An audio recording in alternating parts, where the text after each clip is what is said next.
আসসালামু আলাইকুম। আশা করছি যে যেখানে আছেন ভালো আছেন, সুস্থ আছেন। আজ আমি আপনাদের সাথে শেয়ার করব ছুরি শুটকির ভর্তা। এতদিন মাংস খেতে খেতে এখন আর মাংসের কথা শুনলেও রাগ হয়। এ কারণে ভাবলাম একটু ঝাল ঝাল ভর্তা করে নিই। অন্তত এতদিন পর তৃপ্তি সহকারে কিছুটা ভাত খাওয়া যাবে। এই তো ছুরি শুটকিগুলো আমি এরকম ছোট ছোট করে কেটে নিয়েছি।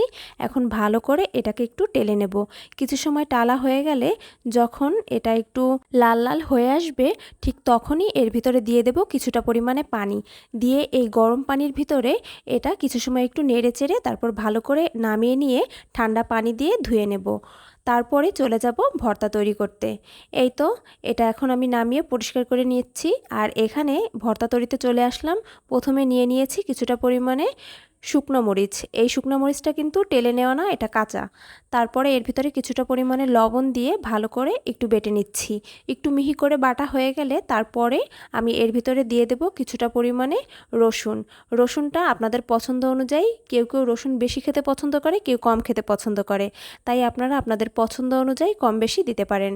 দিয়ে তারপরে এটাকে ভালো করে একটু বেটে নিয়ে এরপরে যে শুটকিগুলো আমি ধুয়ে রেখেছিলাম সেই শুটকিগুলো এখন ভালো করে একটু বেটে নিচ্ছি।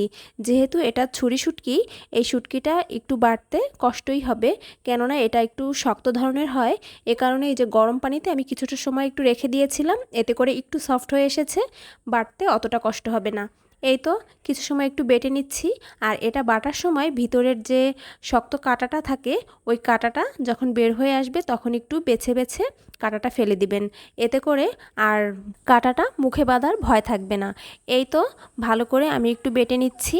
আর তারপরেই এর ভিতরে দিয়ে দিলাম কিছুটা পরিমাণে পেঁয়াজ কুচি। দিয়ে পেঁয়াজ কুচিটাও খুব সুন্দরভাবে একটু বেটে নিব। তারপরে মাছটাকে আবারও একবার ভালো করে মিহি করে বেটে নেব। আর তারপরেই তৈরি হয়ে যাবে মজাদার ছুরি শুটকি ভর্তা। এই ভর্তাটা কিন্তু গরম গরম ভাত দিয়ে খেতে ভীষণ মজা। আপনি চাইলে কিন্তু এটা খিচুড়ি দিয়েও খেতে পারেন। আজ কিন্তু আমি সকালে খিচুড়ি রান্না করেছিলাম আর সেটার সাথে খাওয়ার জন্যই এই ভর্তাটা করে নিয়েছিলাম। এই যে দেখতে পাচ্ছেন, এটা বাটার পরে ভিতরের যে শক্ত কাঁটাটা ওইটা বের হয়ে এসেছে, তাই একটু বেছে ফেলে দিলাম। আর তারপরেই ভালো করে এটা মিহি করে বেটে নিলাম। তাহলেই তৈরি হয়ে গেল মজাদার ভর্তাটা। ছুরি শুটকি কিন্তু রান্না করেও খাওয়া যায়, কিন্তু আজ আমি ভাবলাম যে একটু ভর্তা করে খাই। এ কারণে এভাবে আমি ভর্তাটা তৈরি করে নিয়েছিলাম।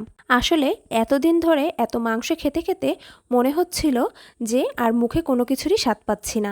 তাই ভাবলাম এভাবে একটু ঝাল ঝাল ভর্তা করে খাই, তাহলে অন্তত তৃপ্তি সহকারে কিছুটা ভাত খাওয়া যাবে। তাই তো এভাবে ভর্তাটা করে নিলাম। আশা করছি ভিডিওটি আপনাদের সকলের ভালো লেগেছে। সবাই ভালো থাকবেন, সুস্থ থাকবেন। আল্লাহ হাফেজ।